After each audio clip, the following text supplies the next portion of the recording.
The call came on a Thursday morning while I was reviewing the quarterly reports for my agricultural and luxury goods empire. Diana Chin from Platinum Events sounded deeply uncomfortable as she delivered the message that would permanently alter my relationship with my family. Ms. Rodriguez, I'm calling about your sister Isabella's engagement party this Saturday. Your family has requested that we remove you from the guest list, but they still expect your $45,000 payment to remain in place. I paused, setting down the financial statements showing record profits from my vineyard operations. Through my office windows I could see the rolling hills of Napa Valley where my properties stretched across 3,000 acres. Land my family had no idea I owned. Remove me from the guest list? What reason did they give? Diana's voice became strained. They mentioned wanting to maintain a certain caliber of guest. Your brother-in-law-to-be has some very important business connections attending, and they felt your presence might not align with the image they're trying to project. The irony was staggering. For the past 8 years, my family had treated me like the black sheep, the daughter who'd thrown away her education to play around with plants and jewelry.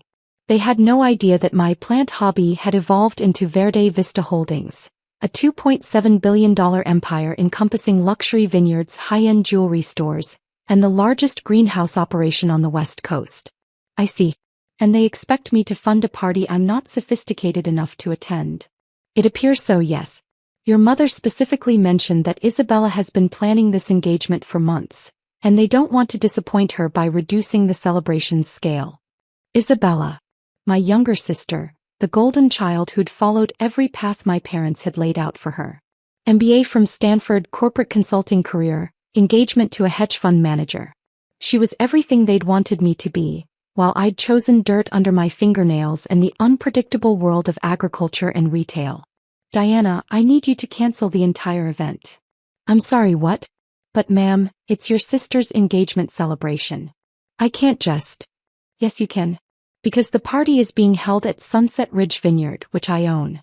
The floral arrangements are coming from Verde Vista Greenhouses, also mine. And the engagement ring your bride is wearing? That came from Celestial Jewelry, one of my 12 luxury stores. The silence stretched for nearly 20 seconds. Ms. Rodriguez, I don't understand. The contracts show different vendor names. All subsidiaries of Verde Vista Holdings. I'll have my legal team send over the ownership documentation within 30 minutes. Consider this official notice that all services are being withdrawn immediately.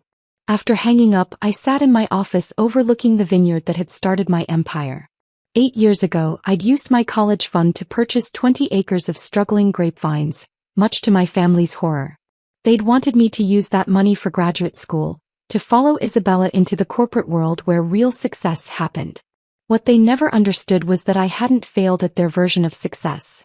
I'd simply discovered that building something from the soil up was more fulfilling than climbing someone else's corporate ladder.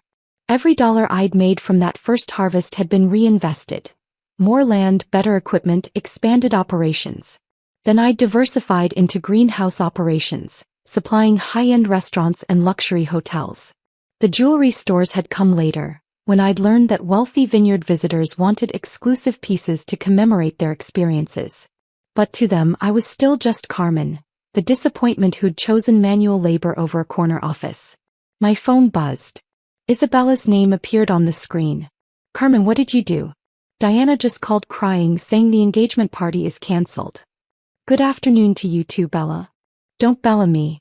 She claims you own the vineyard and the florist and somehow the jewelry store where Marcus bought my ring. That's impossible. It's completely possible. I own all of them. You're lying. You grow vegetables in a greenhouse. I own 47 greenhouse facilities across California, Oregon, and Washington. I also own 3 vineyards, 12 jewelry stores, and the largest organic produce distribution network on the West Coast. I could hear her breathing heavily on the other end of the line. Even if that's true, you can't cancel my engagement party. I can, and I did.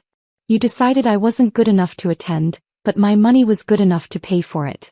That's not how this works anymore. Carmen, be reasonable. Marcus's boss will be there along with partners from his firm. This party is important for his career. Then maybe you should have considered that before deciding I would embarrass you in front of his colleagues. We never said you'd embarrass us. What exactly did you say, Bella? The silence told me she knew she'd been caught. We thought it might be better to keep things more professional. You know how you get around fancy people.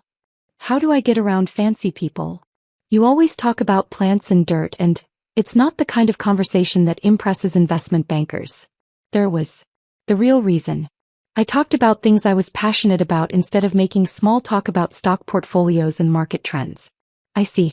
So my $45,000 was professional enough, but my conversation topics weren't. It's not about the money. It's entirely about the money, Bella. You wanted my financial contribution without my actual presence. That makes me a donor, not a sister. I hung up and immediately called my assistant. Please prepare a comprehensive portfolio of Verde Vista holdings for delivery to my family. Include the jewelry store receipts showing Isabella's engagement ring purchase. Within an hour my phone was ringing nonstop. First Isabella again, then my mother, then my father, then Marcus. The hedge fund prince who'd never bothered to learn my name properly, always calling me Isabella's sister when we met. I let them all go to voicemail while I walked through my vineyard, checking on the late-season grapes that would become next year's premium vintage. Isabella's second message was panicked. Carmen, I saw the documents. I don't understand how this is possible, but we need to fix this. The party is in 2 days. My mother's message was classic manipulation. Carmen, darling, Isabella showed me some very impressive business papers.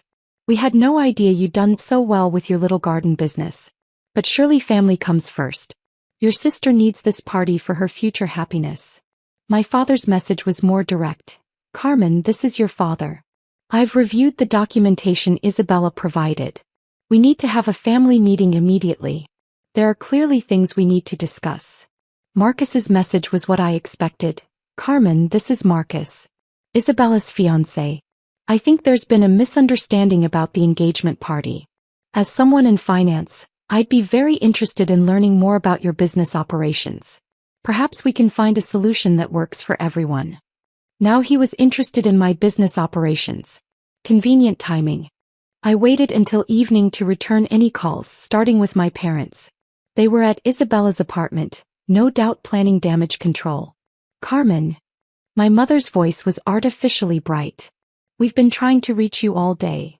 I know, Mom. I've been working. Honey, Isabella showed us the most amazing business documents. We had no idea you'd grown your greenhouse hobby into something so substantial. Even in her attempt to acknowledge my success, she couldn't help but call it a greenhouse hobby that had grown up. Is that what you want to discuss? My father took the phone. Carmen, we owe you an apology. We didn't realize the scope of what you've built. But family is family, and we need to resolve this situation with Isabella's party. There's nothing to resolve, Dad. Isabella made her priorities clear. She made a mistake. The stress of wedding planning, you understand. She wants you at the party. Does she? Or does she want me there now that she knows I'm wealthy enough to deserve an invitation? Carmen, that's not fair. Isn't it? 6 months ago, you suggested I consider getting a real job, with benefits instead of playing in the dirt. You were embarrassed when people asked what I did for work. The truth hung between us because we all remembered those conversations. People change, sweetheart. We can do better. I hope so. But change requires acknowledging what went wrong. You all spent years being ashamed of my career choice while I was building something that makes Marcus's hedge fund look like a lemonade stand. My mother took the phone back. We were never ashamed.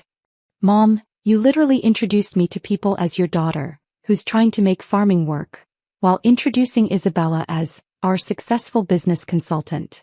The difference in pride was obvious. We love you, Carmen.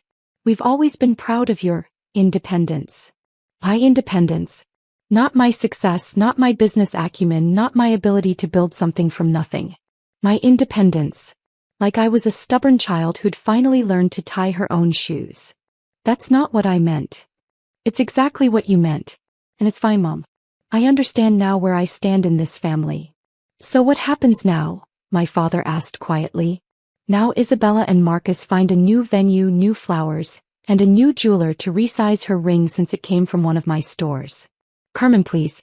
Think about your sister's happiness. I am thinking about it. I'm thinking about how happy she'll be not having to worry about my embarrassing conversation topics at her fancy party. After hanging up, I made a decision that would change our family dynamics forever. I called my head of security and had him compile a detailed report of every financial interaction I'd had with my family over the past 5 years. The results were illuminating. I'd been quietly supporting their lifestyle without them realizing it. Isabella's apartment was in a building I owned. I'd been giving her below-market rent through a property management company. My parents' anniversary trip to France had been booked through my travel connections at cost. Their Lucky Wine Club membership that delivered premium bottles monthly? Those came from my vineyard at wholesale prices. Even Marcus had benefited. His hedge fund's biggest client was a pension fund that invested heavily in agricultural holdings. My agricultural holdings. I'd been indirectly contributing to his commission checks for 2 years.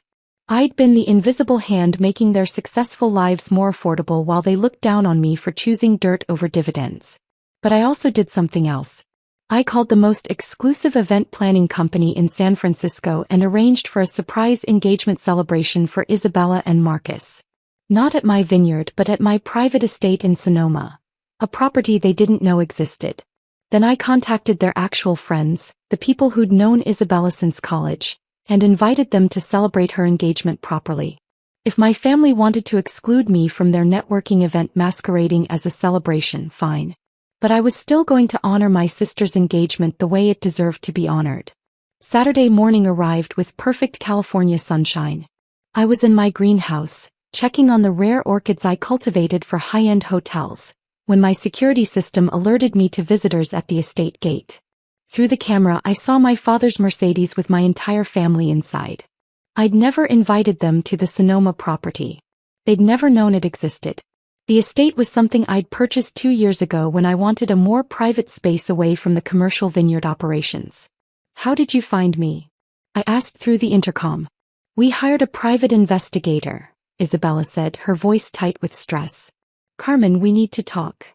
I buzzed them through, curious about what their investigation had revealed.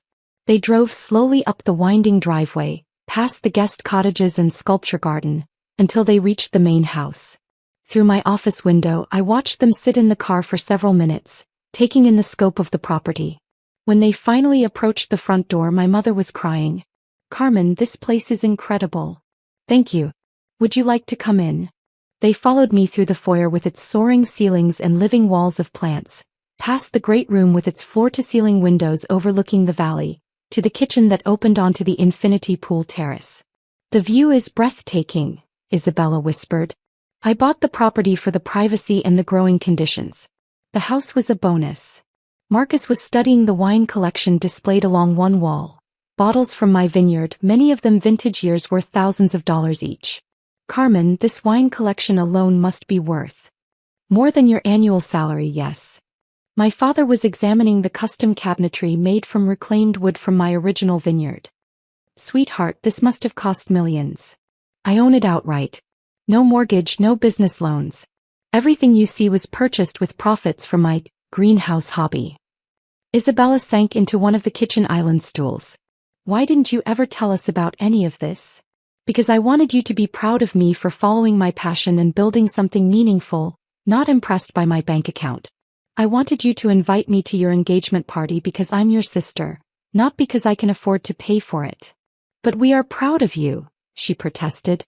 "Really? When was the last time any of you asked about my business without suggesting I should consider a more traditional career?" None of them could answer. Marcus stepped forward. "Carmen, I owe you an apology. I've been dismissive of your work because I didn't understand the scale of what you've built. From a business perspective, what you've accomplished is remarkable." "From a business perspective?" "What I mean is, as someone who works with agricultural investments, I should have recognized the potential in what you were doing. Marcus, you've never once asked what I was doing. You assumed it was small scale because it involved plants." Isabella stood up, tears streaming down her face. "Carmen, I'm so sorry. We were horrible to you. I was horrible to you.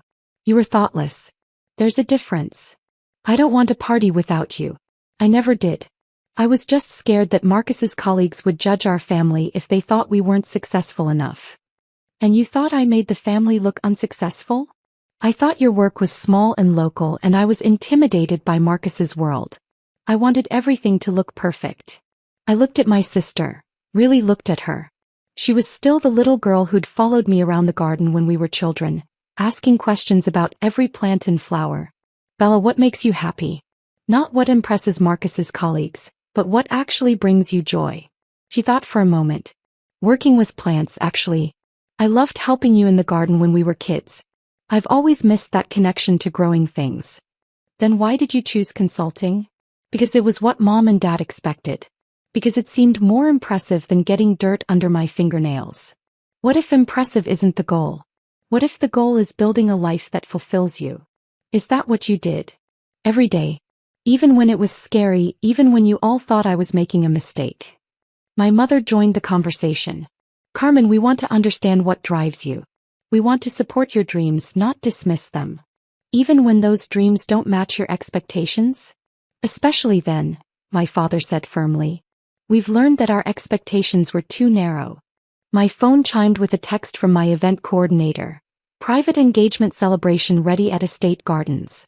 Guests arriving at 4 p.m. Actually, I said, there's something you should know. I've planned a different kind of engagement celebration for Isabella and Marcus. What do you mean? Isabella asked.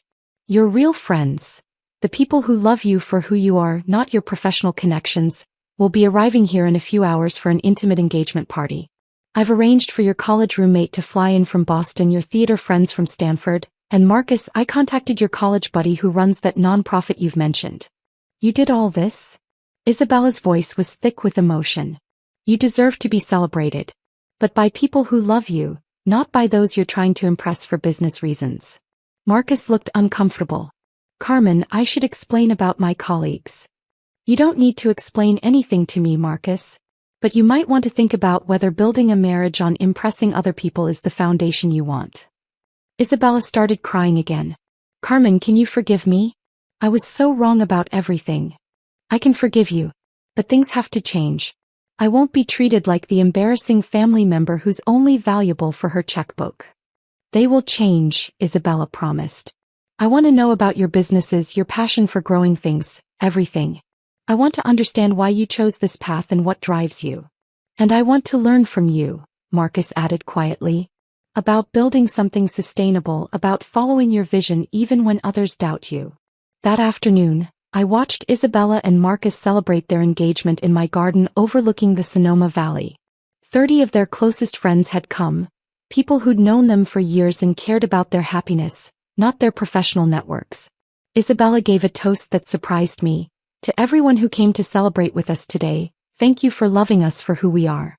And to my sister Carmen, who taught me today that success isn't measured by other people's expectations, but by staying true to your own vision and building something that matters. Later, as the sun set over the vineyard, Isabella found me by the infinity pool. I have something to ask you. What's that? Would you consider letting me work with you? I know I'd have to start at the bottom and learn everything, but I want to get back to what I loved as a kid. I want to work with plants again. What about your consulting career? What about it? I've been miserable for 3 years trying to be someone I'm not. Watching you today, seeing what you've built by following your passion, I want that kind of fulfillment. It's hard work, Bella. Long hours, dirty hands, failed crops, difficult seasons. I know. But it's real work, building something that matters. I want to learn from you. What does Marcus think about this? She glanced over at her fiancé, who was deep in conversation with my vineyard manager about sustainable farming practices. He's more interested in what I do now than he ever was when I was trying to impress his colleagues. 6 months later, I was walking through the greenhouse with Isabella, teaching her about soil composition and nutrient balance. She'd given notice at her consulting firm and started working for Verde Vista as an agricultural apprentice. Her hands were dirty, her hair was pulled back in a practical ponytail, and she was genuinely happy for the first time in years. The tomatoes in Section C are ready for harvest, she reported, consulting her tablet. And the new orchid hybrid is showing promising growth patterns. Excellent. What about the wedding plans? We've decided on a small ceremony here at the vineyard. Just family and close friends. No business networking disguised as a celebration. That sounds perfect. Carmen, I need to thank you again for canceling that engagement party. It was the wake-up call I needed to figure out what really mattered to me. And what's that? Family. Real relationships. Building something meaningful instead of just chasing other people's approval. That evening, I had dinner with my parents at the main house. Something that had become a weekly tradition since the engagement party incident. My mother was showing me photos from Isabella's latest greenhouse project while my father grilled vegetables from our organic gardens. "She looks so happy," my mother said. "She's happy. She's finally doing what she loves." "Like you always have," my father added, joining us at the table. "It wasn't always easy being the family disappointment." "You were never a disappointment, Carmen.